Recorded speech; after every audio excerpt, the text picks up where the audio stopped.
Okay, hello students. This I am recording for those students who joined the university after we completed these lectures. So you can refer to this and you can study for your module. So, in the very beginning, we want to talk about physiology. What is the subject of physiology? See, physiology basically means the study of functions in a living system. So, all the functions which are happening in your body, आपके body में जो भी functions हो रहे हैं, उन सब की अगर हम स्टडी करें तो उसको बोलते हैं फिजियोलॉजी। ठीक है। अच्छा, फिजियोलॉजी का ऑपोजिट क्या होगा अगर इसी तरह से सोचा जाए कि फिजियोलॉजी हो गई बॉडी के सिस्टम्स की पढ़ाई, तो फिजियोलॉजी का ऑपोजिट मतलब कि अगर वो सिस्टम्स ठीक से काम ना करें तो उस पढ़ाई को क्या बोलते हैं? उसको हम बोलते हैं पैथोलॉजी। ठीक है। तो फिजियोलॉजी और पैथोलॉजी, ये दोनों चीज़ें, यानी कि फिजियोलॉजी मतलब नॉर्मल फंक्शन कैसा हो रहा है, और पैथोलॉजी मतलब अगर कोई बीमारी है, if there is any disease, तो कैसा फंक्शन हो रहा है। इन दोनों को अगर जोड़ दें तो क्या हम ये कह सकते हैं कि हम मेडिसिन का बेसिक हमने पकड़ लिया। ठीक है ना। मेडिसिन में क्या है, एक आपको नॉर्मल पता होना चाहिए और एक आपको डिजीज पता होनी चाहिए। So if you know both these things, then this is the basis of medicine, right? So all these systems are part of the human physiology. Okay, we will not discuss this in detail in this lecture, obviously, because this requires one complete semester, right, to go through all these systems. But we know from school that we have ये सारे systems हमारी body में होते हैं. We have nervous system, circulatory system, urinary system, respiratory system, digestive system, right? So in physiology, we are going to study these systems one by one, all of these systems, right? Now, before we go to some of the major systems, we started our semester studying about blood. Okay, so blood was the first topic which we started. So I want the definition of blood. Blood की definition क्या है? ठीक है, blood क्या है? ठीक है, एक लिक्विड है जो बॉडी में घूम रहा है, रेड कलर का है। बहुत से स्टूडेंट्स बोलते हैं कि सर ये ऑक्सीजन कैरी करता है, ये होता है, but what is the definition? तो blood is a connective tissue. ठीक है, तो टिश्यूज होते हैं बहुत सारे टाइप के बॉडी में। ठीक है, muscular tissue, skeletal tissue, right. तो उसी तरह से हमारे पास blood is a connective tissue. ठीक है ना। अच्छा, किस टाइप का कनेक्टिव टिश्यू है? फ्लूइड कनेक्टिव टिश्यू है। फ्लूइड कनेक्टिव मतलब लिक्विड, फ्लूइड लिक्विड सेम चीज होती है। तो blood is a fluid connective tissue. Connective tissue के और क्या एग्जांपल्स है? तो कनेक्टिव टिश्यूज जो है वो bones, tendons, ligaments, cartilage and fat, ये सब भी कनेक्टिव टिश्यू होते हैं। ठीक है ना। सो डोंट बी कंफ्यूज्ड कि ब्लड तो लिक्विड है और बोन्स और ये सारी चीजें सॉलिड हैं। ठीक है, ये सब कनेक्टिव टिश्यू के अंडर में आते हैं। All of these are connective tissues. ठीक है। अच्छा, एक चीज आपको याद रखनी है, I am going to show you now. जो connective, let me just write let me just write in short, C T. ये जो कनेक्टिव टिश्यूज होते हैं, the connective tissues in the body, they always have a matrix, they will have a matrix, and they will have cells. Okay, and they will have cells. So I want you to imagine that if there is a pizza, pizza आप लोगों को पसंद होगा। नहीं भी पसंद है तो मुझे क्या करना, मैं थोड़ी आपको बना के देने वाला हूँ। पिज्ज़ा आप इमेजिन करें कि ये it's a matrix. Okay, and the cells are the things which are present in the pizza. Okay, so there is a matrix, दे एक बेस है और उसके ऊपर सेल्स पड़े हुए हैं। तो सेल्स आपके हो गए, वेजिटेबल्स हो गया, चिकन हो गया, जो भी है। ठीक है। So if blood is a connective tissue, तो ब्लड में भी मैट्रिक्स होना चाहिए और ब्लड में भी सेल्स होना चाहिए। Correct. So the cells are called formed elements and the matrix is called plasma. Blood का जो मैट्रिक्स है, जो बेस है, वो है प्लाज्मा। और उसमें सेल्स कौन से हैं? वो है formed elements. Formed elements, formed elements में कौन कौन से होते हैं? तीन फॉर्म्ड एलिमेंट्स होते हैं, वो हैं RBC, WBC and platelets. This we all know from school, nothing new. Okay.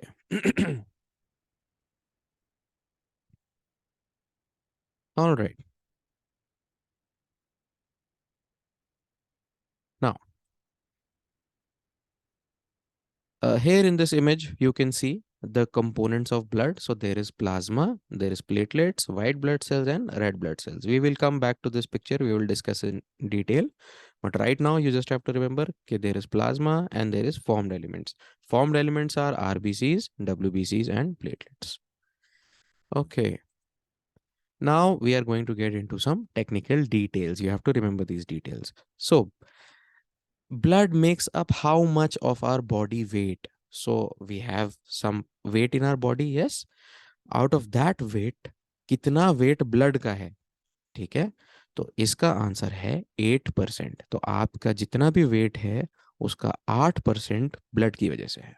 ठीक है, सो 70 kg का पर्सन हम एज एन एग्जाम्पल यूज करते हैं एज अ प्रोटोटाइप। ठीक है, तो weight of blood 70 kg person में कितना होगा? So we are going to do some maths. Yes, 8% of 70 kg. Yes, 8% of 70 kg will be 5.6. Okay, it will be 5.6. So just to make it easy, we say 5 liters. Yes, 5.6 is the accurate, exact, but 5 liters is, you can normally say 5 liters for a 70 kg person. This is the standard average amount of blood. Okay. And what percentage of blood is plasma? See, if you noticed in the previous image,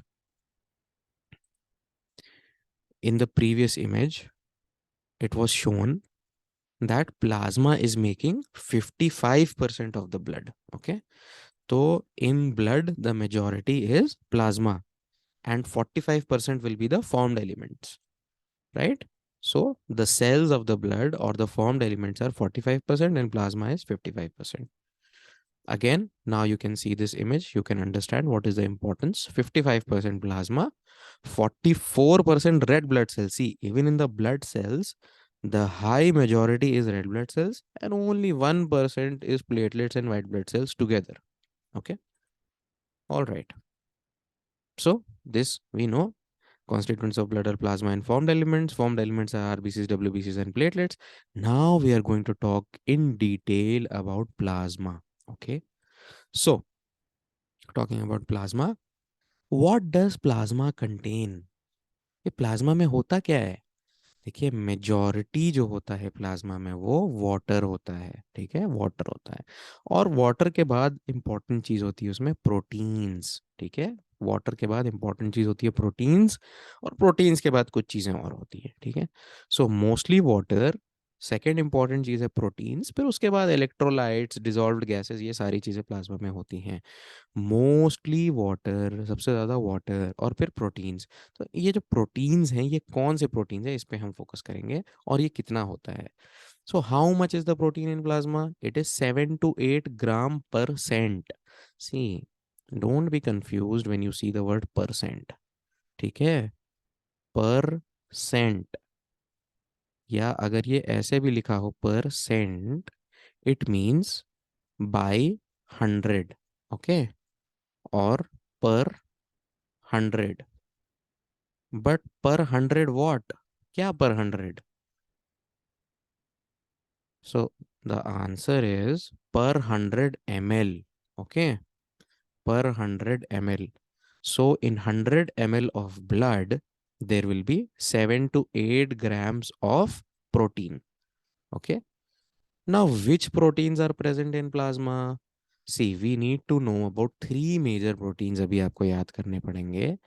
ये plasma में होते हैं, इनका नाम याद करना पड़ेगा। You have to remember the name. The names are albumins, globulins, and fibrinogen. These are the 3 major proteins in plasma. Are there any minor proteins? Yes, there are minor proteins also. Prothrombin, angiotensinogen. There are more examples, but I want you to focus on major proteins, and this lecture is also going to talk about the major proteins. Okay. Now, within the plasma, please notice albumin 60%, globulin 35%, fibrinogen 4%, and others are less than 1%. So please remember these major proteins in this order.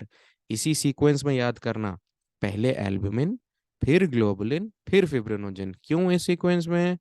क्योंकि albumin सबसे ज्यादा है, globulin उससे कम है, fibrinogen उससे भी कम है। So इसीलिए these are called, that's why these are called major proteins. Okay, now please remember one important thing. All plasma proteins are synthesized in the, what is this organ? In the class, somebody said heart in the lecture. I was scared after that. Okay, for 5 days, I could not sleep because I sleep in the night. So, all plasma proteins are synthesized in the liver except gamma globulins. Now, what are these gamma globulins? See, we said albumins, globulins, and fibrinogen. But in globulins, there are different types. There is alpha 1 globulin, alpha 2 globulin, beta globulin, and gamma globulin. So, this gamma globulin, it is not synthesized in liver, but all the others are synthesized in the liver. Okay, now I'm just drawing simply on the screen, but I want you to understand that gamma globulin is not synthesized in the liver, but all these other proteins, they are synthesized in the liver. Okay, now with that information, okay, now here you can see the quantities of the different proteins. From the quantities, I just want you to notice that albumin is between 35 to 50. Okay, but if you add the globulins, if you add all of these, the total will be approximately half of globulins. Okay, the total weight, I'm sorry, half of albumin. Okay, half of albumin. क्या कह रहा हूं मैं, क्या कहने की कोशिश कर रहा हूं कि अगर आप वेट देखेंगे एल्ब्यूमिन्स का और सारे ग्लोबुलिन्स का वेट देखेंगे साथ में, तो एल्ब्यूमिन का वेट डबल होगा। ठीक है, एल्ब्यूमिन का वेट ग्लोबुलिन से डबल होगा, और ग्लोबुलिन का वेट एल्ब्यूमिन के हाफ होगा, ऑलमोस्ट ऑलमोस्ट अप्रोक्सीमेटली। ठीक है, ये इंफॉर्मेशन क्यों ज़रूरी है? क्योंकि हम एक कॉन्सेप्ट देखने जा रहे हैं जिसका नाम है A to G ratio. What is A to G ratio? अभी अभी हमने देखा, what is A is albumin, G is globulin. तो रेशियो क्या होता है? See, ratio simply means that is, if albumin is 35, okay, या 35 की जगह इसको हम इजी कर लेते हैं, if albumin is 40, okay, and globulin is total globulin, okay, which means adding alpha 1, alpha 2, beta, gamma, adding all globulins, total is 20. Albumin is 40, globulin is 20. So what will be the A to G ratio? It will be 2 is to 1. What does this mean? This means that if you divide albumin by globulin, what are we having? We are having 40 by 20. Yes, simple maths. This will become 2 by 1. Yes. So this 2 by 1 we can also write in this form. Okay. A to G will be 2 is to 1. So this is what we call A to G ratio. So albumin globulin ratio.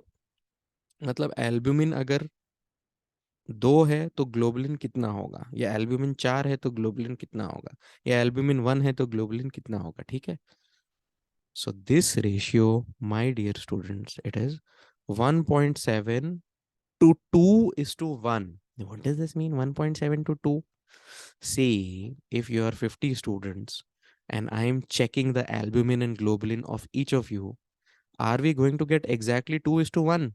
No, maybe somebody will have 1.7 is to 1. Maybe somebody will have 1.8 is to 1. Okay, 1.9 is to 1, and maybe 2 is to 1. So all these values are acceptable. Okay, that's why it is a range. It is not one number, it is a range. 1.7 to 2 is to 1. Okay. This is the normal A to G ratio. In case of hepatocellular disease, what is hepatocellular disease? Hepato matlab? Hepato matlab liver. Okay, this I have drawn the liver.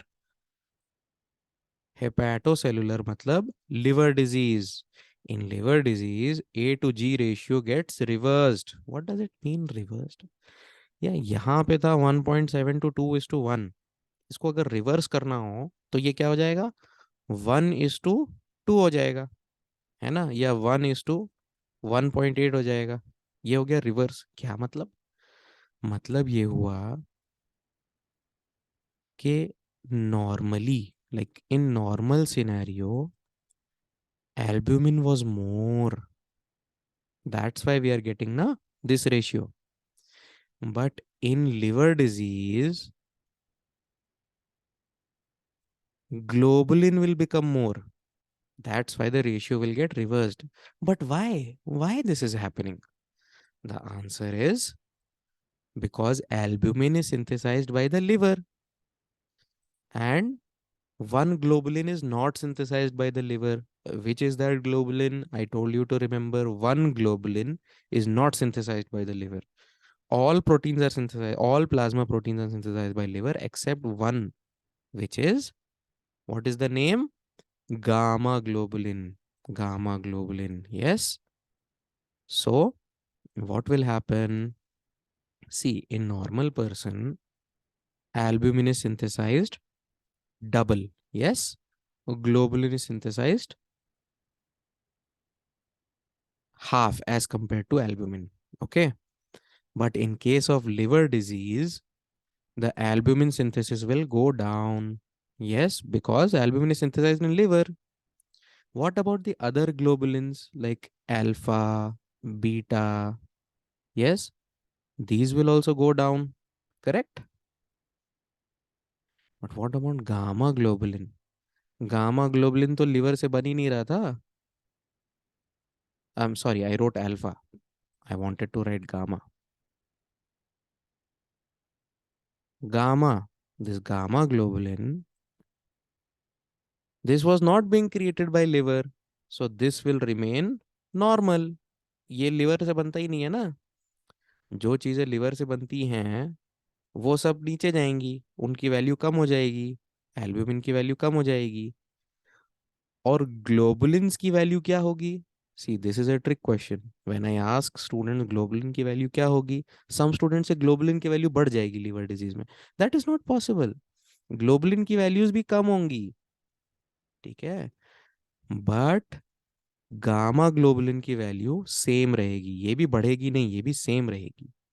But बाकी globulins की value कम हो जाएगी.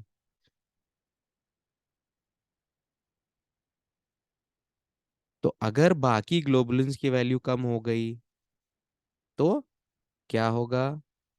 सी, आपको ये ऐसे समझना पड़ेगा.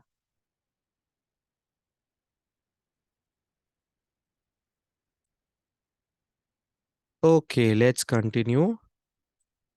There was some disturbance. Okay. So my dear students, please understand. Albumin, ये वाला एल्बुमिन है, ठीक है. This is albumin, it is double. ठीक है. और ग्लोबुलिन इसका हाफ है. ठीक है. ये नॉर्मल पर्सन में. अब आ गई लिवर डिजीज. ठीक है. लिवर डिजीज में क्या होगा? एल्बुमिन कम हो जाएगा. ठीक है. बट क्या ग्लोबुलिन बढ़ जाएगा? नहीं, बढ़ेगा कैसे? ग्लोबुलिन में भी अल्फा और बीटा कम हो रहे हैं ना. अल्फा बीटा कम हो रहे हैं क्योंकि वो भी लिवर में बनते हैं, बट सिर्फ गामा है जो लिवर में नहीं बनता. तो क्या होगा कि ये नॉर्मल था, एल्बुमिन डबल, ग्लोबुलिन हाफ. अब हो गई लिवर डिजीज. इन लिवर डिजीज दोनों हाथ नोटिस करना, albumin will also go down, globulin will also go down. But albumin ज्यादा नीचे चला जाएगा. ग्लोबुलिन भी नीचे आएगा. देखिए, ग्लोबुलिन भी नीचे आ रहा है. बट ग्लोबुलिन में एक एक प्लेयर है उनके पास, गामा ग्लोबुलिन. ठीक है. जैसे क्रिकेट टीम होती है ना, यहाँ पे सारे आउट हो गए एल्ब्यूमिन में. बट यहाँ पे ग्लोबुलिन में उनकी टीम में 3 प्लेयर थे, अल्फा बीटा गामा. तो अल्फा बीटा तो यहाँ भी आउट हो गए, बट गामा ने गेम संभाल लिया. ठीक है ना. So because of that, both albumin and globulin numbers will reduce, but albumin numbers will reduce very much Globulin numbers will also reduce, but because gamma globulin is not synthesized by the liver, it will somehow not reduce that much. तो अब क्या हो गया, globulin double हो गया और albumin half हो गया, ठीक है। तो ये रेशियो रिवर्स हो गया. So that is the simple concept of reversing of A to G ratio in liver disease. Now let's talk about the importance of albumin. See, I want you to remember one thing about albumin, that see this is the blood vessel, ठीक है ना, ये artery समझ लो, ठीक है, यहाँ पे जा रहा है आपका ब्लड. ओके, अच्छा, और क्या है, ब्लड में क्या है, ब्लड में है प्लाज्मा, प्लाज्मा में है वाटर, ठीक है ना, तो ये वाटर है, ये प्लाज्मा का वाटर है, ठीक है। और अब मैं बना देता हूँ यहाँ पे एल्बुमिन, ये है, ये येलो येलो है एल्बुमिन. एल्बुमिन का फंक्शन ये होता है कि वो पानी को पकड़ के रखता है, ठीक है, एल्बुमिन होल्ड्स वाटर. ओके, सो अगर यहाँ से ये एल्बुमिन चला जाए तो क्या होगा, एल्बुमिन ने पानी को पकड़ा हुआ था ना, एल्बुमिन चला गया तो पानी को कोई नहीं पकड़ रहा, तो water will go out of the blood vessel, ठीक है, वाटर जो है वो ब्लड वेसल से निकल जाएगा, ठीक है। तो ये एक इम्पॉर्टेंट फंक्शन है एल्बुमिन का. Now I will explain to you using the slides. See, in technical language we will say that it maintains the osmotic pressure of the plasma, ठीक है, मेंटेन्स. सी, मैंने अभी आपको बताया था कि ये ब्लड वेसल है, इसके अंदर प्लाज्मा है, ठीक है, तो प्लाज्मा का ऑस्मोटिक प्रेशर मतलब कितना प्रेशर वो एक्सर्ट कर रहा है प्लाज्मा. भाई अगर वाटर ज़्यादा होगा तो ऑस्मोटिक प्रेशर ज़्यादा होगा, वाटर कम होगा तो ऑस्मोटिक प्रेशर कम होगा. तो एल्बुमिन जो है इस प्रेशर को मेंटेन करता है. कैसे मेंटेन करता है, क्योंकि वो वाटर को होल्ड करता है, ठीक है. तो ऑस्मोटिक प्रेशर ऑफ प्लाज्मा को एल्बुमिन मेंटेन करता है, और आम भाषा में अगर इसको बोले तो वो वाटर को होल्ड करता है. But you should know, if I ask you the question, you should answer that function of albumin is that maintains osmotic pressure of plasma in the plasma. How? By holding the water. So ठीक है, ये हो गया complete answer. It is also involved in transport. So if I ask you two functions of albumin, first one maintain osmotic pressure of plasma, second function involved in transport. ठीक है. Now this is an interesting question. I want you to think about it. Liver और kidney disease में body में swelling क्यों हो जाती है, जैसे हाथ में पैरों में खास तौर से क्यों स्वेलिंग हो जाती है, स्वेलिंग स्वेलिंग समझते हैं ना, कि ऐसा लगता है कि पानी जमा हो गया. तो ये क्यों होता है, अभी अभी हमने बात की थी, इसकी हिंट मैं आपको देता हूँ. एल्ब्यूमिन लिवर में सिंथेसाइज होता है और किडनी से एक्सक्रीट होता है. ये हिंट है आपके लिए. नाउ थिंक अबाउट इट, कि लिवर और किडनी डिजीज में, लिवर और किडनी डिजीज में स्वेलिंग क्यों होगी. So the answer is that in the blood vessel, if albumin is low, then the water will leave the blood vessel, and if water will leave the blood vessel तो ये कहाँ जाएगा, tissues में जाएगा, ठीक है ना, इंटरस्टिशियल स्पेस में जाएगा, तो ये वाटर जाके स्वेलिंग कॉज करेगा. अच्छा, अब ये एल्बुमिन लो का liver disease and kidney disease से क्या connection.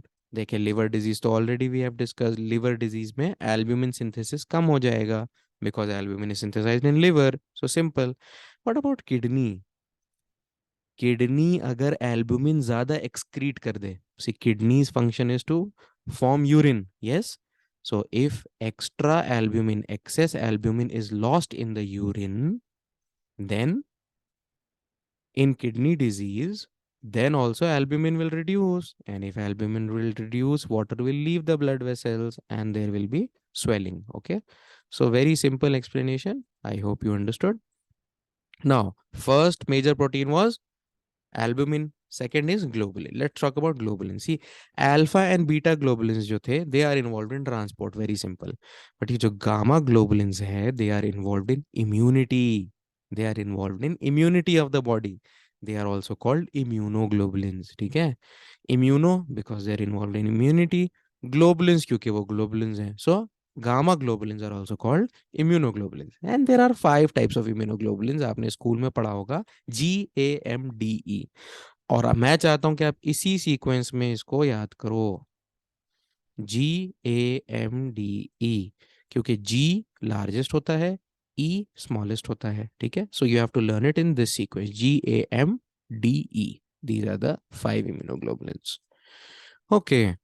Now, just to recall, what are the 3 formed elements of blood? RBCs, WBCs and platelets. What is the number of RBCs in blood? मैं चाह रहा हूं कि आप सोचें. ठीक है? Don't wait for me to answer. जैसे ही क्वेश्चन आ रहा है, think about the answer. Number of RBCs in blood कितना होता है? 5 to 6 million पर मिलीमीटर क्यूब. ये आपको याद करना है. अगर आपको पता था तो वेरी गुड, अगर नहीं पता था तो अब आपको याद करना है. That number of RBCs in blood is 5 to 6 million per cubic millimeter और millimeter cube in males. Males और females में अलग होता है. In females, it is 4.5 to 5.5 million per cubic millimeter. Okay, so remember this. I can ask you these numbers.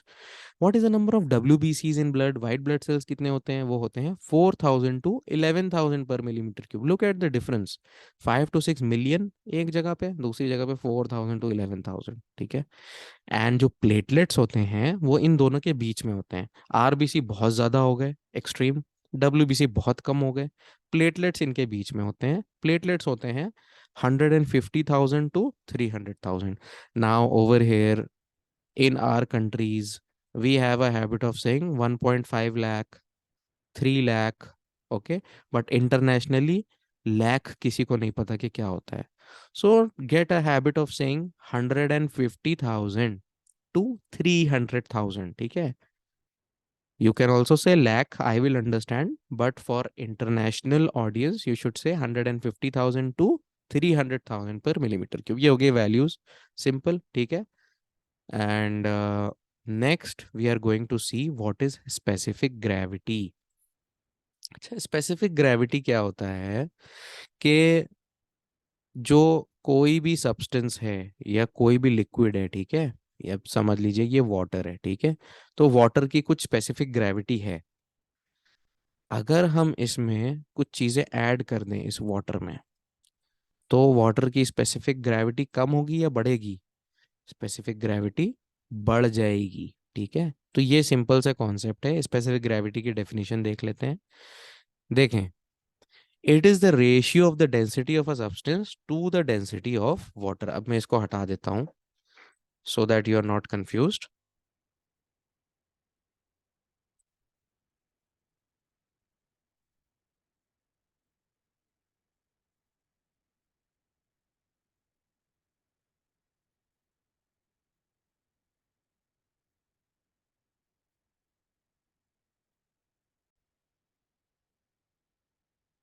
Okay my dear students, let's continue again. तो देखें, specific gravity का जो definition है वो ये है कि किसी भी चीज़ की डेंसिटी, ठीक है ना, तो फॉर एग्जांपल हम ब्लड की बात कर लें, तो किसी भी चीज़ की density, density of substance by density of water, इसे कहते हैं स्पेसिफिक ग्रेविटी. अब इसका क्या मतलब है? डेंसिटी ऑफ सब्सटेंस, डेंसिटी का क्या मतलब है? देखिए, डेंसिटी का मतलब होता है कि किसी सब्सटेंस में कितना ज्यादा वेट है एक वॉल्यूम में. ठीक है ना? जितना ज्यादा वेट होगा उतनी वॉल्यूम में उतना ज्यादा उसकी डेंसिटी होगी. ठीक है ना? तो density of substance divided by density of water, इसे हम कहते हैं स्पेसिफिक ग्रेविटी। ठीक है, तो ये यहाँ पे डेफिनेशन आ गई और ये यहाँ पे फॉर्मूला आ गया। अब हमें इसका क्या काम है? देखिए, हमें देखना है कि ब्लड की डेंसिटी स्पेसिफिक ग्रेविटी क्या होती है। देखिए, अब आपको पता होगा कि ब्लड में हमारे पास क्या है? प्लाज्मा है। ठीक है, प्लाज्मा में वाटर भी है, और और क्या है प्लाज्मा में? प्रोटीन्स वगैरह भी है ना। और दूसरी चीज क्या है ब्लड में? सेल्स भी हैं। तो प्लाज्मा भी है और सेल्स भी है। ठीक है ना। तो अगर इसको हम कंपेयर करें वाटर के साथ, okay, so we were talking about the specific gravity of whole blood, right?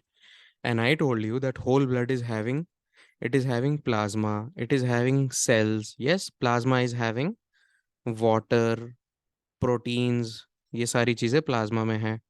तो अब ये बताइए कि ये इतनी सारी चीजें हैं और एक तरफ सिर्फ वाटर,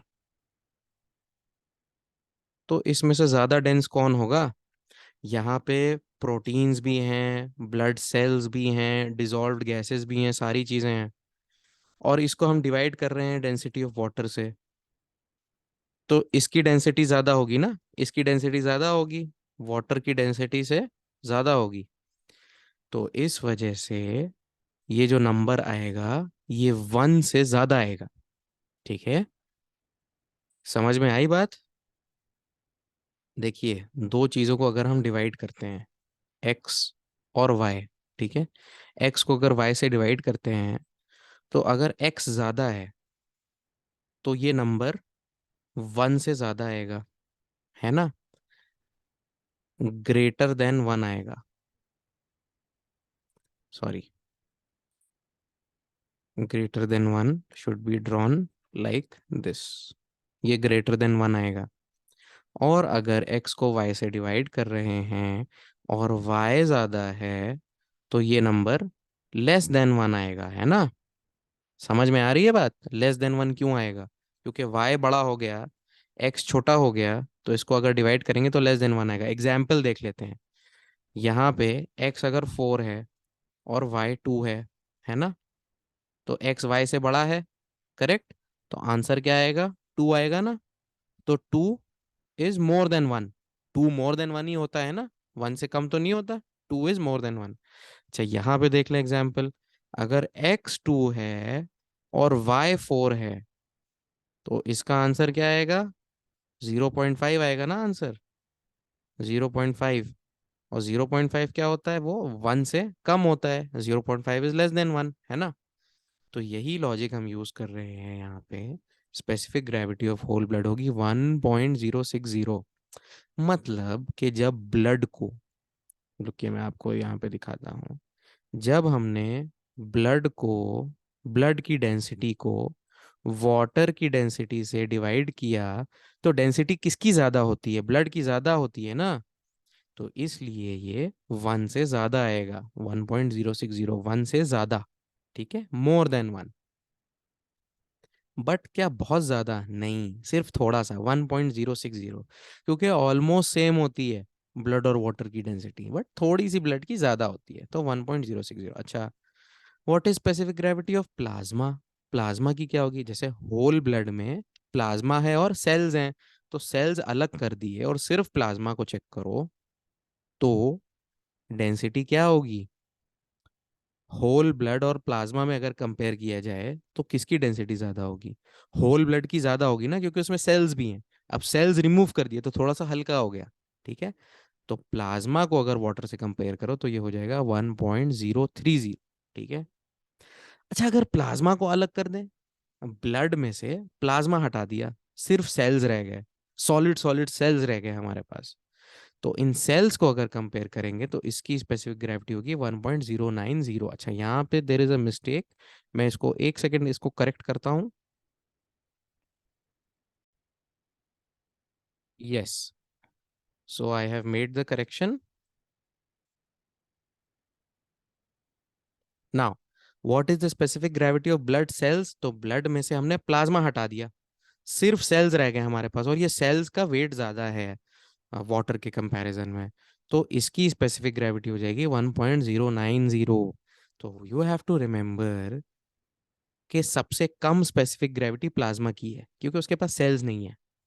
बीच में आती है स्पेसिफिक ग्रेविटी होल ब्लड की क्योंकि इसमें प्लाज्मा भी है और सेल्स भी हैं। और सबसे ज्यादा स्पेसिफिक ग्रेविटी आएगी सेल्स की क्योंकि वहां पे प्लाज्मा और लिक्विड पार्ट नहीं, सिर्फ सेल्स है। ठीक है, तो उसकी स्पेसिफिक ग्रेविटी बहुत ज्यादा हाई होगी। Okay, that is the concept of specific gravity. अच्छा, इसका यूज क्या है? What is the clinical use of specific gravity? क्यों इतना हम समझने की कोशिश कर रहे हैं? देखिए, स्पेसिफिक ग्रेविटी का यही मतलब है कि कितने सेल्स हैं ब्लड में। ठीक है, सेल्स अगर ज्यादा होंगे ब्लड में तो स्पेसिफिक ग्रेविटी ज्यादा होगी, अगर सेल्स कम होंगे ब्लड में तो स्पेसिफिक ग्रेविटी कम हो जाएगी, है ना? तो हम इससे पता लगा सकते हैं, फॉर एग्जाम्पल अनीमिया। अनीमिया के बारे में आपने सुना होगा, इसमें रेड ब्लड सेल्स कम हो जाते हैं, तो अनीमिया में स्पेसिफिक ग्रेविटी भी कम हो जाएगी। ठीक है ना?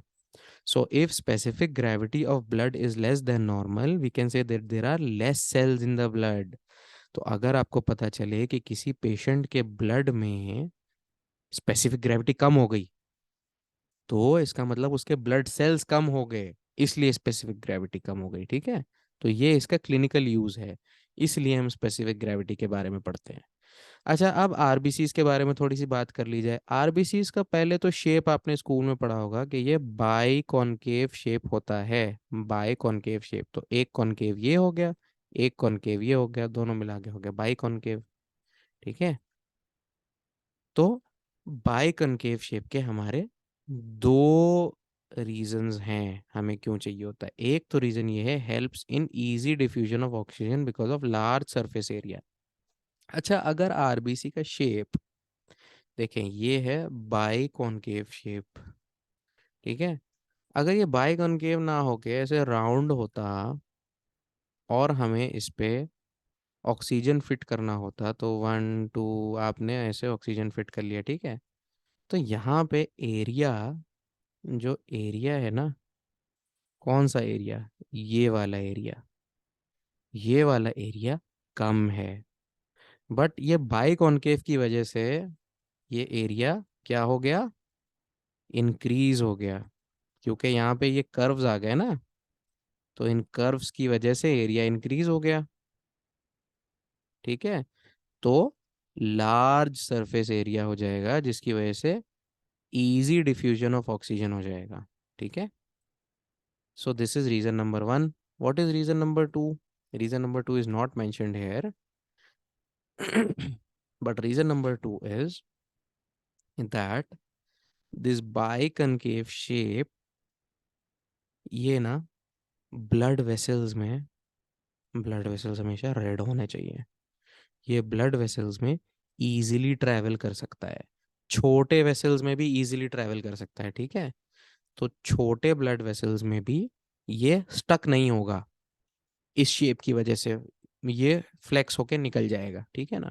So that is the second reason. ये दोनों रीजन आपको याद रखने हैं।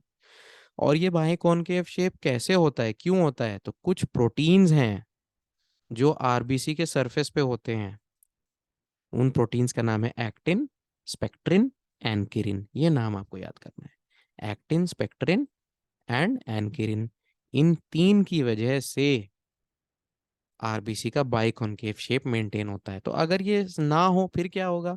आरबीसी का शेप खराब हो जाएगा, है ना? आरबीसी का शेप खराब हो जाएगा, और वो शेप खराब होने को हम क्या बोलते हैं? Spherocytosis, we call it spherocytosis. So if this is biconcave shape in the absence of actin, spectrin, and ankyrin, we will have spherocytosis. Sphero means round, cytosis means cell. तो कौन सा सेल राउंड हो गया? RBC round हो गई, तो उसी को बोलते हैं spherocytosis. Okay, and RBCs have no nucleus and no DNA. This you all know. RBCs are non-motile, unlike white blood cells. Non-motile मतलब, मोटाइल मीन्स जो चल सके, नॉन मोटाइल मतलब जो ना चल सके। So RBCs cannot move on their own, जहां जहां ब्लड जाएगा आरबीसी वहां वहां जाएगा उसके साथ। But white blood cells are motile, white blood cell अपनी मर्जी से जिधर चाहे जा सकता है। ठीक है, okay. Life span of RBC is 120 days, very simple. Okay, now this is simple demonstration of your what we were talking about, these proteins. Okay, proteins and actin, spectrin, ankyrin, these proteins are present on the rbc, and if the proteins are defected, then we will see the disease called spherocytosis. Okay, now next question is what is bone marrow? bone marrow क्या होता है? आपने सुना होगा इसके बारे में, bone marrow, think about it, bone marrow. Okay, bone marrow क्या होता है? स्पॉन्जी टिश्यू होता है जो आपकी बोन्स में प्रेजेंट है। ठीक है, तो बोन्स में दो जगह होती है, एक होता है कॉम्पैक्ट और एक होता है स्पॉन्जी। चलिए मैं ड्रॉ कर देता हूँ, है मैंने वाइट कलर चूज किया हुआ है। ओके, तो ये बोन है। ठीक है, बोन में जहाँ पे एकदम टाइट होगा ना, उसको बोलते हैं कॉम्पैक्ट पार्ट, और जहाँ पे थोड़े से गैप्स होंगे उसको बोलते हैं spongy part. Compact part and spongy part. तो जो स्पॉन्जी पार्ट है ना, वहां पे ब्लड वेसल्स भी होते हैं और ब्लड स्टेम सेल्स होते हैं। क्या दो चीजें होती हैं? See if I ask you red bone marrow में क्या होता है, you have to answer these both things. You have to say कि वहां पे ब्लड वेसल्स होते हैं और ब्लड स्टेम सेल्स। अब ये स्टेम सेल्स क्या होता है? स्टेम सेल ऐसा सेल होता है जो कुछ भी बना सके। ठीक है, जो कुछ भी बना सके। तो ब्लड स्टेम सेल का क्या मतलब?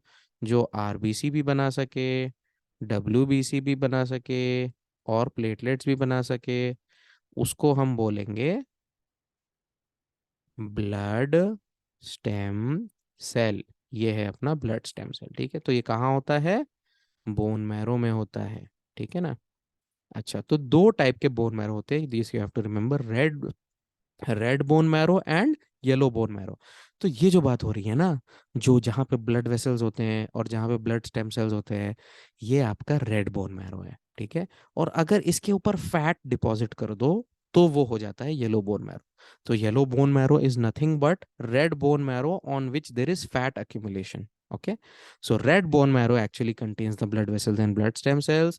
Red bone marrow gets converted to yellow bone marrow. अच्छा, ये कन्वर्जन कब होता है? किस एज में रेड बोन मैरो येलो बन जाता है? देखिए, जैसे ही बेबी बॉर्न होता है उसके बाद ये प्रोसेस स्टार्ट हो जाता है। Red bone marrow slowly slowly slowly, जब बॉर्न होता है ना बेबी, सारा जो बोन मैरो है उसका वो रेड होता है। But slowly slowly slowly fat deposit होते होते होते होते जब तक वो 18 ईयर्स का होता है, सारा रेड बोन मैरो येलो हो जाता है। एक्सेप्ट एक्सेप्ट फ्यू लोकेशंस, कुछ लोकेशन है। अब आप सब 18 ईयर्स के होंगे कम से कम, आई होप। ठीक है ना? तो 18 ईयर्स पे पहुंच के बॉडी में जो रेड बोन मैरो है वो कुछ जगह पे रह जाता है। तो आपकी बॉडी में, मेरी बॉडी में रेड बोन मैरो सिर्फ 3-4 जगह पे है। वो 3-4 जगह कौन सी है? सबसे पहले है फ्लैट बोन्स। फ्लैट बोन्स में होता है रेड बोन मैरो, और इसमें स्टर्नम जो है वो बहुत कॉमनली यूज करते हैं। बोन मैरो को अगर चेक करना हो, बोन मैरो की टेस्टिंग करनी हो, तो स्टर्नम सबसे कॉमनली यूज होता है। ये जो स्टर्नम की बोन है इसको यूज करते हैं, जैसे फ्लैट बोन। ये हो गया पहला। दूसरा, वर्टिब्रल बॉडीज। तो जो वर्टिब्रा हैं उनकी जो बॉडी है उसमें भी रेड बोन मैरो होता है। इवन आप में भी है, मुझ में भी है। एंटीरियर सुपीरियर इलियक स्पाइन, तो जो इलियम बोन है पेल्विस में, उसका एंटीरियर सुपीरियर जो इलियक स्पाइन है उसमें भी आपके रेड बोन मैरो होता है। And the last thing is proximal end of long bones. Long bones, तो ह्यूमरस और फीमर। ठीक है, ह्यूमरस, ये आपका ह्यूमरस बोन है, इसका प्रॉक्सिमल एंड। तो प्रॉक्सिमल एंड कौन सा होता है? ये प्रॉक्सिमल है या ये प्रॉक्सिमल है? ये प्रॉक्सिमल है। ठीक है, प्रॉक्सिमल मतलब जो बॉडी के सेंटर से पास हो उसको प्रॉक्सिमल बोलते हैं। Okay, so now this you can see a diagram of spongy bone. ठीक है ना, ये एंड पे है, प्रॉक्सिमल एंड पे दिखाया जा रहा है spongy bone. Red bone marrow है इसमें, और ब्लड वेसल है, और ब्लड स्टेम सेल्स है, ठीक है। All right, now we have to see stages of erythropoiesis. Erythropoiesis का मतलब क्या होता है यार? देखिए, जो रेड ब्लड सेल्स हैं उनको हम एरिथ्रोसाइट्स भी बोलते हैं। तो एरिथ्रोसाइट्स को बनाने का जो प्रोसेस है उसको बोलते हैं एरिथ्रोपोइसिस, ठीक है। Production of red blood cells is known as erythropoiesis. Erythropoiesis जो है, जो बेबी जब मदर के अंदर होता है तो उसकी बॉडी में एरिथ्रोपोइसिस शुरू हो जाता है। अच्छा, मदर के अंदर बेबी होता है 9 मंथ्स के लिए। उस 9 मंथ्स को हम 3 सेक्शंस में डिवाइड करते हैं, first trimester, second trimester, third trimester. तो जो फर्स्ट ट्राइमेस्टर है, विच मीन्स 1 to 3 मंथ्स, उसमें जो आरबीसीज बनते हैं बेबी में, वो बनते हैं मीजोडर्म ऑफ योक सैक, ठीक है। Mesoderm of yolk sac RBCs बनाने का काम करता है फर्स्ट ट्राइमेस्टर में। इसी इसको बोलते हैं मीजोब्लास्टिक स्टेज, ठीक है, क्योंकि मीजोडर्म में बन रहा है ना, तो मीजोब्लास्टिक स्टेज। सेकेंड ट्राइमेस्टर में कहाँ बनते हैं? सेकेंड ट्राइमेस्टर में बनते हैं बेबी के लिवर और स्प्लीन में, लेकिन लिवर में ज्यादा, ठीक है, लिवर और स्प्लीन में, बट मोर इन लिवर। तो इसको बोल देंगे हम हेपैटिक स्टेज। ये हो गया second trimester, which means 4 to 6 months. Then last is third trimester, which means 7 to 9 months. इसमें ये ऑलरेडी बोन मैरो में बनने लगता है, ठीक है। तो फीटस के मतलब बेबी के बोन मैरो में आरबीसी बनने लगते हैं। और अब वो, आप जब बड़े हो गए, तो जब आप थर्ड ट्राइमेस्टर में थे तो आपके बोन मैरो में स्टार्ट हो गया, और अभी भी आपके बोन मैरो में ही रेड ब्लड सेल बनता है। और इसको हम बोलते हैं माइलॉइड स्टेज, ठीक है। बोन मैरो से रिलेटेड कोई भी चीज होगी तो उसको माइलॉइड नाम दिया जाता है। तो माइलॉइड स्टेज, तो बर्थ जब हो जाती है ना बेबी की, तो उस टाइम तक सिर्फ बोन मैरो, मतलब बाय द टाइम, मतलब जिस टाइम पे बच्चा पैदा होगा, सिर्फ बोन मैरो बना रहा है रेड ब्लड सेल। और बाकी लाइफ में भी सिर्फ बोन मैरो बनाता है रेड ब्लड सेल, ठीक है। अच्छा, इसकी स्टेजेस होती हैं, ठीक है। तो स्टेजेस समझ लेते हैं। सबसे पहले आपके पास है pluripotent haematopoietic stem cell. Pluripotent मतलब क्या? प्लूरी, प्लूरी मतलब प्लूरल, मतलब ज्यादा, पोटेंट मतलब एबिलिटी।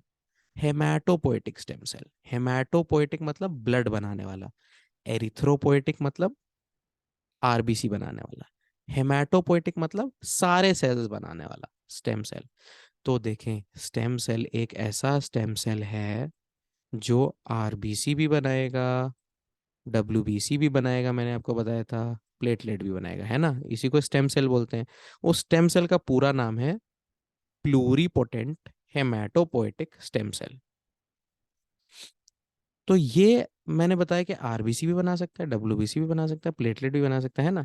तो ये जो है डिवाइड होते होते होते एक स्टेज पे आएगा, उस स्टेज को बोलते हैं प्रो एरिथ्रोब्लास्ट, ठीक है। प्रो एरिथ्रोब्लास्ट स्टेज पे आएगा। अब सिर्फ आरबीसी बन सकता है। प्रो एरिथ्रोब्लास्ट से सिर्फ आरबीसी बन सकता है। इस स्टेम सेल से कुछ भी बन सकता था, बट एक बार ये स्टेम सेल प्रो एरिथ्रोब्लास्ट बन गया, अब सिर्फ आरबीसी बन सकती है, अब डब्ल्यूबीसी नहीं बन सकती इस प्रो एरिथ्रोब्लास्ट से, ठीक है। So this pro erythroblast will convert to erythroblast, erythroblast will convert to reticulocyte, reticulocyte will finally give erythrocyte, ठीक है ना। अच्छा, यहाँ पे हर स्टेप पे आप देखें, प्रो एरिथ्रोब्लास्ट से जब एरिथ्रोब्लास्ट बना, तो न्यूक्लियस का साइज नोटिस करिएगा, ये न्यूक्लियस यहाँ पे लार्ज था, यहाँ पे स्मॉल हो गया, ठीक है। अच्छा, एरिथ्रोब्लास्ट से जब रेटिकुलोसाइट बनेगा तो न्यूक्लियस लूज ही हो जाएगा, न्यूक्लियस गायब हो गया, ठीक है ना। Nucleus is gone. हमें पता है आरबीसी में न्यूक्लियस नहीं होता, बट आरबीसी के जो दादा परदादा थे उनके पास था न्यूक्लियस, ठीक है ना। तो वो न्यूक्लियस स्लोली स्लोली स्मॉल होता है, और रेटिकुलोसाइट में न्यूक्लियस एब्सेंट हो जाता है, और थोड़े ऑर्गेनल्स भी चले जाते हैं। और एरिथ्रोसाइट में सारे बाकी ऑर्गेनल्स भी चले गए, और न्यूक्लियस तो था ही नहीं, ठीक है ना। तो ये आपको याद करना है, प्रो एरिथ्रोब्लास्ट, फिर एरिथ्रोब्लास्ट, फिर रेटिकुलोसाइट, फिर एरिथ्रोसाइट। अच्छा, इसमें कुछ इंपॉर्टेंट चीजें मैं आपको बता देता हूँ। वो ये है, सबसे पहले, कि जो प्रो एरिथ्रोब्लास्ट है ना, it is the first morphologically recognisable erythrocyte precursor. अरे बहुत तेज बोल दिया, क्या कुछ समझ नहीं आया? इसका मतलब ये है, मॉर्फोलॉजिकली रिकॉग्नाइजेबल, मॉर्फोलॉजी का क्या मतलब होता है? डिपार्टमेंट ऑफ मॉर्फोलॉजी सुना होगा। मॉर्फोलॉजी मतलब होता है जो हम देख सकें अपनी आंखों से, ठीक है। तो क्या हम इन सेल्स को अपनी आंखों से देख सकते हैं? हाँ, देख सकते हैं ना, माइक्रोस्कोप में देख सकते हैं, ठीक है।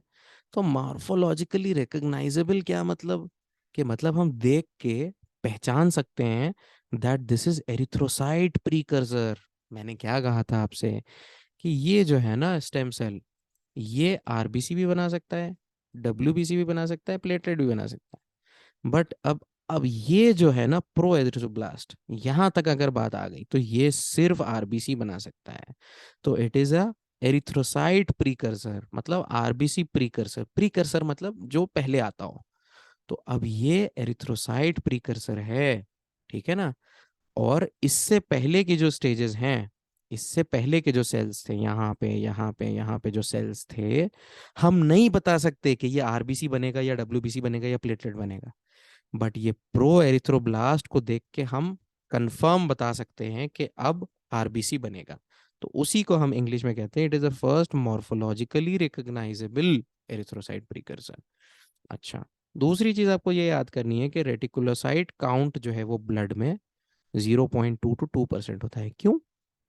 देखिए, ये जो रेटिकुलोसाइट है ना, ये 3 डेज तो बोन मैरो में रहता है, लेकिन 3 डेज के बाद ये बोन मैरो से निकल जाता है और ये ब्लड में चला जाता है। तो 1 डे इसका ब्लड में गुजरता है, तो 4 डेज इसकी लाइफ है। 3 डेज बोन मैरो में, 1 डे ब्लड में। अच्छा, जब ये ब्लड में है तो ये क्या करेगा? कन्वर्ट हो जाएगा, एरिथ्रोसाइट बन जाएगा, है ना। एरिथ्रोसाइट बन जाएगा, रेड ब्लड सेल बन जाएगा। लेकिन अगर मैं अभी आपका ब्लड टेस्ट करूं तो थोड़े रेटिकुलोसाइट्स होंगे ना जो अभी अभी आए हैं, जो अभी आरबीसी बनने जा रहे हैं, बट वो अभी अभी आए हैं, है ना। तो उसकी परसेंटेज अगर चेक की जाए तो इट इज नॉर्मली 0.2 to 2%। मतलब पूरे ब्लड, पूरे आरबीसी, पूरे आरबीसीज देख लें तो आरबीसीज के कंपैरिजन में 2% तक जो है वो रेटिकुलोसाइट्स होंगे ब्लड में किसी भी समय। ये नॉर्मल है, ठीक है। अच्छा, और दूसरी चीज हमें ये देखनी है कि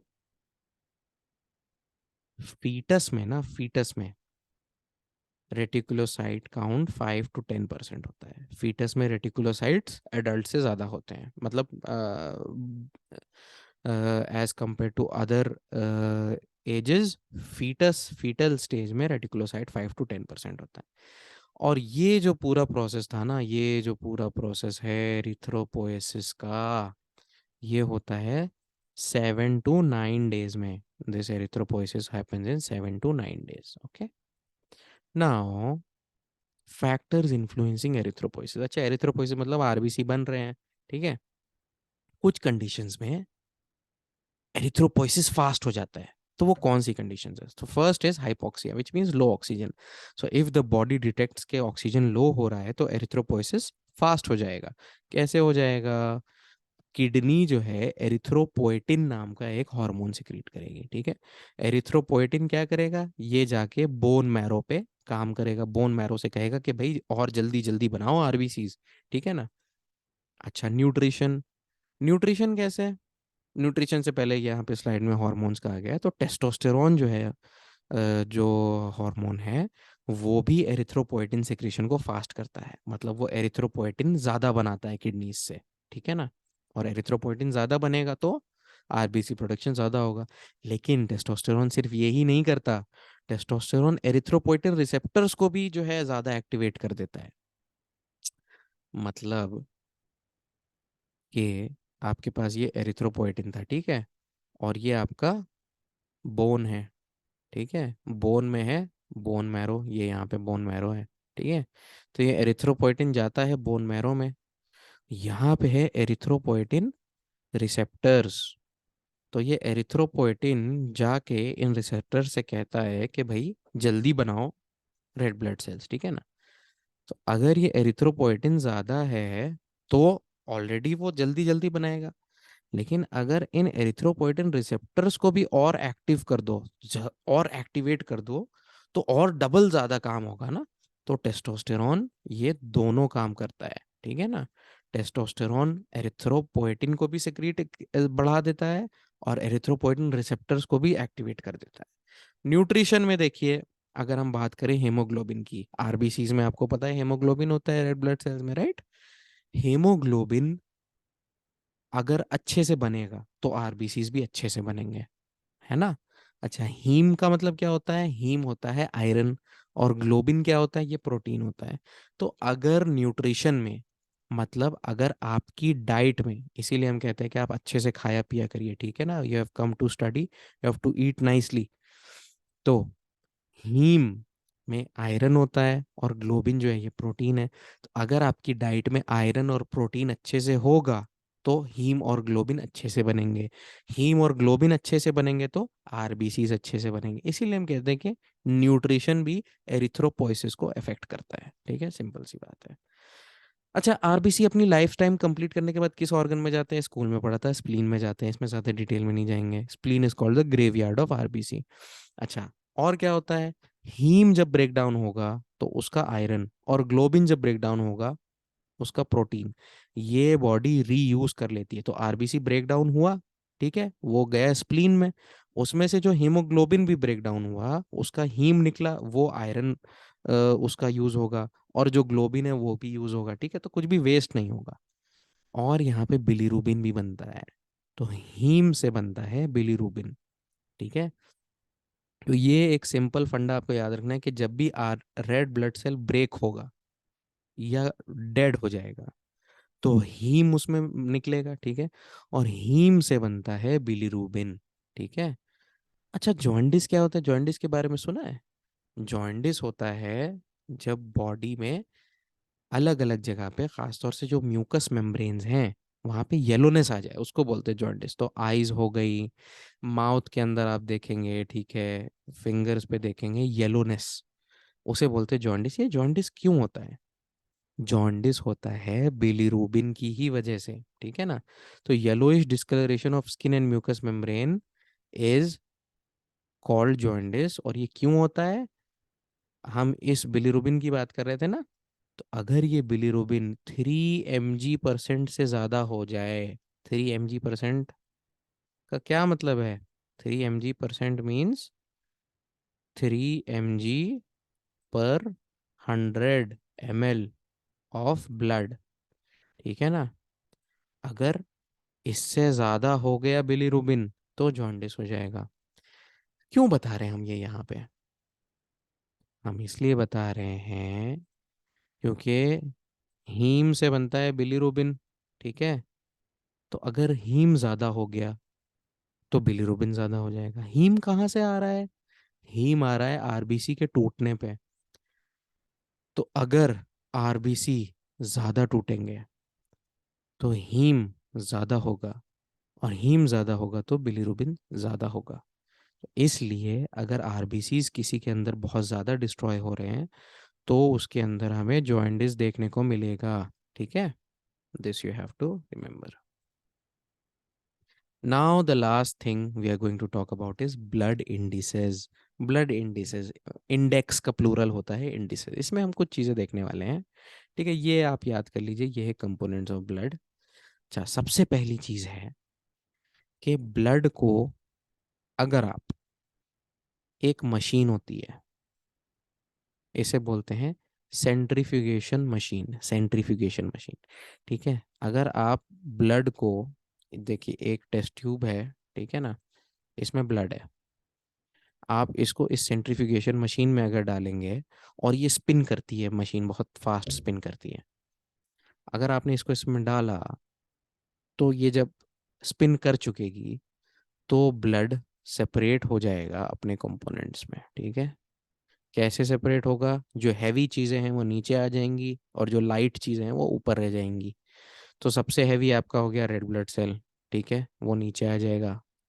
उसके ऊपर होगा वाइट ब्लड सेल और प्लेटलेट, और ये जो लेयर होती है ना, इसको बोलते हैं बफी कोट। क्या बोलते हैं? Buffy coat. तो ये हो जाएगा आपका बफी कोट। और सबसे ऊपर होगा प्लाज्मा। ठीक है, सबसे ऊपर प्लाज्मा होगा। अच्छा, अब हम बात करते हैं ब्लड इंडिसेस के बारे में। देखिए, सबसे पहली चीज़ है हेमाटोक्रिट। आपने सुना होगा कि इनका हेमाटोक्रिट कम हो गया, इनका हेमाटोक्रिट ज़्यादा हो गया। ठीक है, नहीं सुना तो अब सुनेंगे क्योंकि आप डॉक्टर बनने वाले हैं। हेमाटोक्रिट को हम पीसीवी भी बोलते हैं, पैक्ड सेल वॉल्यूम। तो क्या है कि ये था आपका ब्लड, ठीक है ना। अब ब्लड में जो है सेल्स भी थे, है ना, और सेल्स के बीच में आपका प्लाज्मा भी था, ये प्लाज्मा हो गया, ठीक है। लेकिन जब आपने इसको उस सेंट्रीफ्यूगेशन मशीन में डाल के घुमाया तेज तेज, तो क्या हुआ कि ये जो सेल्स है ना, इन सेल्स के बीच में जगह है ना, इन सेल्स के बीच में अभी जगह है, उस जगह में प्लाज्मा है, बट आपने प्लाज्मा खींच लिया, तो प्लाज्मा सारा ऊपर चला गया और सेल सारे नीचे आ गए, राइट। तो ये सेल्स क्या हो गए, पैक हो गए, आपस में पैक हो गए ना, इसीलिए इसको बोलते हैं पैक्ड सेल वॉल्यूम, ठीक है। तो यहाँ पे जो आपको ये सेल्स दिख रहे हैं, इनकी जो वॉल्यूम है उसी को बोलते हैं पैक्ड सेल वॉल्यूम या हेमाटोक्रिट। पैक्ड क्यों, क्योंकि आपने उनके बीच में से प्लाज्मा सारा निकाल लिया, तो ये सेल सारे पैक हो गए।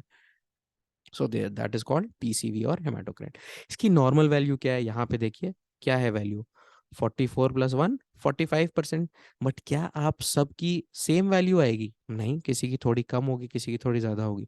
तो एक्सेप्टेबल रेंज जो है वो है 38% टू 45%, ये नॉर्मल पैक्ड सेल वॉल्यूम है, ठीक है। अच्छा, अगर पैक्ड सेल वॉल्यूम नॉर्मल से कम हो जाए, मतलब 38 से कम हो जाए, तो कौन सी डिजीज होगी, वो होगी अनीमिया, मतलब रेड ब्लड सेल्स नॉर्मल से कम हो गए। और अगर रेड ब्लड सेल नॉर्मल से ज़्यादा हो जाए तो कौन सी डिजीज होगी, उसको बोलते हैं पॉलीसाइथीमिया, ठीक है, पॉलीसाइथीमिया बोलते हैं। अच्छा, अनीमिया तो समझ में आता है कि प्रॉब्लम है, रेड ब्लड सेल कम हो गए, ऑक्सीजन कम हो जाएगा, तो it is a problem. But polycythaemia में क्या प्रॉब्लम है, इसको डिजीज क्यों कह रही, तो अच्छी बात है ना कि रेड ब्लड सेल ज़्यादा हो गए। नहीं, ये प्रॉब्लम है, क्योंकि ब्लड ज़्यादा थिक हो जाएगा, ब्लड ज़्यादा थिक हो जाएगा तो वो स्मॉल ब्लड वेसल्स में नहीं जा पाएगा। तो पॉलीसाइथीमिया भी बुरा है, अनीमिया भी बुरा है, पॉलीसाइथीमिया भी बुरा है, ठीक है। अब यहाँ पे there is just a representation कि ये नॉर्मल है सबसे पहले, ठीक है। नॉर्मल में आप देखें प्लाज्मा 55% है, फॉर्म्ड एलिमेंट 44% है, और ये स्मॉल लेयर है बफी कोट का। अच्छा, पॉलीसाइथीमिया में क्या हुआ कि ये इंक्रीज हो गया, ये देखिए ये इंक्रीज हो गया। अनीमिया में क्या हुआ, ये पीसीवी या पैक्ड सेल वॉल्यूम डिक्रीज हो गया, ठीक है, वेरी सिंपल। तो ये था आपका PCV. Next blood index which we have is MCV, mean corpuscular volume, the average volume of one RBC. तो ये जो हमारी आरबीसीज है ना, जिसके बारे में इतनी सारी हम डिस्कशन कर रहे हैं, अगर मैं कहूँ कि मुझे एक आरबीसी का साइज बता दो, ठीक है, तो उस साइज को हम बोलते हैं M C V, mean corpuscular volume, मतलब वो कितना बड़ा है वो आरबीसी, ठीक है ना। और ये करेक्ट इसका आंसर है 78 to 94 माइक्रॉन क्यूब या क्यूबिक माइक्रॉन्स, ठीक है। 78 to 94 क्यूबिक माइक्रॉन्स ये साइज है, ये वॉल्यूम है आरबीसी का नॉर्मल, ठीक है। अच्छा, अगर एमसीवी इज बिलो नॉर्मल तो इसको क्या बोलेंगे, मतलब कि आपके आरबीसी का साइज छोटा हो गया, उसको क्या बोलेंगे, उसको बोलेंगे माइक्रोसाइट। माइक्रोसाइट, माइक्रो मतलब स्मॉल, साइट मतलब सेल, कौन सा सेल, आरबीसी, तो स्मॉल साइज का सेल मतलब माइक्रोसाइट। और इस डिजीज को बोलेंगे माइक्रोसाइटिक अनीमिया, ठीक है ना, माइक्रोसाइटिक अनीमिया। अनीमिया मतलब ऑक्सीजन की कमी, क्यों ऑक्सीजन की कमी, क्योंकि आरबीसी छोटा हो गया ना, तो वो ऑक्सीजन कम कैरी कर रहा है, तो माइक्रोसाइटिक अनीमिया। और ये क्यों होता है, आयरन या प्रोटीन डेफिशिएंसी की वजह से आपका आरबीसी स्मॉल हो जाता है, तो बोलते हैं माइक्रोसाइटिक अनीमिया। अच्छा, if MCV is above normal, मतलब अगर आरबीसी लार्ज हो गया, फिर क्या होगा, उसको बोलेंगे हम मैक्रोसाइट, मतलब लार्ज आरबीसी, मैक्रोसिटिक एनीमिया। तो लार्ज भी मैंने आपको बताया कि होना अच्छी बात नहीं है, क्योंकि वो इजीली ट्रैवल नहीं कर पाएगा। अच्छा, मैक्रोसिटिक एनीमिया में एक स्पेशल केस है जो आप याद कर लीजिए, इसे बोलते हैं मेगैलोब्लास्टिक एनीमिया, ठीक है। मेगैलोब्लास्टिक एनीमिया में क्या होता है, B12 विटामिन या फोलिक एसिड की कमी की वजह से ये आरबीसी का साइज बड़ा हो जाता है, ठीक है। क्यों बड़ा हो जाता है, क्योंकि ये B12 और फोलिक एसिड रिक्वायर्ड होते हैं आरबीसी के मैच्योरेशन के लिए और उसके प्रीकर्सर्स के डिवीजन के लिए। तो अगर ये नहीं होंगे तो आरबीसी का साइज बढ़ता जाएगा, ठीक है। अगर ये होते नॉर्मली तो वो डिवाइड होके स्मॉल हो जाता प्रीकर्सर, बट क्योंकि ये कम थे या नहीं थे तो वो साइज बहुत बड़ा हो गया आरबीसी का। तो मेगालोब्लास्टिक एनीमिया। अच्छा, now last two things are left, MCH, mean corpuscular haemoglobin. अगर मैं पूछूं कि एक आरबीसी में कितना हेमोग्लोबिन होता है, उसे बोलेंगे MCH, ठीक है। तो इसकी नॉर्मल वैल्यू है 28 to 32 पाइकोग्राम्स, ठीक है। माइक्रो माइक्रो ग्राम्स भी बोल सकते हैं और पाइकोग्राम्स भी बोल सकते हैं। तो कितना हेमोग्लोबिन है एक आरबीसी में, मतलब कितना वजन है हेमोग्लोबिन का एक आरबीसी के अंदर, उसका आंसर है 28 to 32 पाइकोग्राम्स, ठीक है। दूसरी चीज है MCHC, mean corpuscular haemoglobin concentration. इसका मतलब ये है, देखिए अब यहाँ पे आपको समझना पड़ेगा। देखिए, ये आपका आरबीसी है, ठीक है।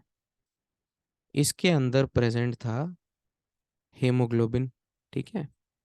तो अगर इस हेमोग्लोबिन का हम वेट चेक कर लेंगे तो वो कितना होगा, 28 to 32 पाइकोग्राम, ठीक है। इतना क्लियर हो गया, दैट इज MCH। अब MCHC देखते हैं। देखिए ये आरबीसी है, ठीक है, और हेमोग्लोबिन ने इतनी जगह घेरी हुई है, हेमोग्लोबिन ने इतना कवर किया हुआ है आरबीसी को, इसको हम बोलते हैं MCHC, ठीक है। मतलब आरबीसी का कितना एरिया हेमोग्लोबिन ने कवर किया हुआ है, उसको बोलते हैं MCHC, the percentage of RBC which is occupied by haemoglobin. तो ये परसेंटेज होती है 32 to 38%, ठीक है। अगर मैं फिर से आपको शो करूं, तो अगर ये आरबीसी है तो 32 to 38% बहुत होता है। तो 32 to 38% आरबीसी जो है वो हेमोग्लोबिन से कवर हो गया, ठीक है ना। इसी को बोलते हैं MCHC, मतलब कितना आरबीसी हेमोग्लोबिन से कवर है उसको बोलते हैं MCHC, ठीक है। अच्छा, क्या ऐसा कोई केस हो सकता है क्या कि आरबीसी में ये जो हेमोग्लोबिन था, इसका वेट तो नॉर्मल है 28 to 32 पाइकोग्राम, बट MCHC लो हो गया, ये कैसे हो सकता है? ये इसके बारे में सोचिए कि हेमोग्लोबिन का वेट नॉर्मल है 28 to 32 picograms, weight is normal, but MCHC low हो गया, ऐसे कैसे? MCHC हमने क्या बताया कि कितना आरबीसी, कितना आरबीसी कवर कर रहा है वो हेमोग्लोबिन। तो अगर एक ही केस है जिसमें ये होगा, अगर आरबीसी बहुत लार्ज हो गया, ठीक है ना। अब यहां देखिए, आरबीसी लार्ज हो गया तो हेमोग्लोबिन उतना ही है, ये 1, ये बना दिया, ये बना दिया, ये बना दिया। अब यहाँ देखिए, यहाँ ऊपर वाले केस में हेमोग्लोबिन कितना एरिया कवर कर रहा है, ज्यादा एरिया कवर कर रहा है ना, 32 to 38% कवर कर रहा है। लेकिन अगर आरबीसी लार्ज हो गया, ये आरबीसी देखिए ये लार्ज हो गया है, अगर आरबीसी लार्ज हो गया तो ये सेम जो हेमोग्लोबिन था, हेमोग्लोबिन उतना ही है, which means MCH is normal, but ये एरिया कितना आप कवर कर रहा है, अब ये 32% नहीं कवर कर रहा, ठीक है ना, क्योंकि आरबीसी लार्ज हो गया तो अब ये स्मॉल एरिया कवर कर रहा है। सो in this case, if RBC is very large, MCH will be normal, MCHC will be low। और ये किस केस में देखने को मिलेगा, मेगैलोब्लास्टिक एनीमिया में देखने को मिलेगा। अभी हमने मेगैलोब्लास्टिक एनीमिया मेंशन किया था प्रीवियस स्लाइड में, तो उसी मेगैलोब्लास्टिक एनीमिया में आरबीसी बहुत ज़्यादा लार्ज हो जाता है। आरबीसी लार्ज होने की वजह से हेमोग्लोबिन उतना ही है, 28 to 32 पाइकोग्राम्स ही है, बट वो छोटे से एरिया में कवर हो गया, तो MCHC लो हो जाएगा, ठीक है ना।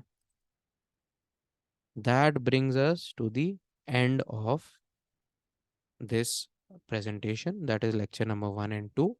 I hope you understood the topic, and please learn well and watch it again and again and try to understand. Thank you very much.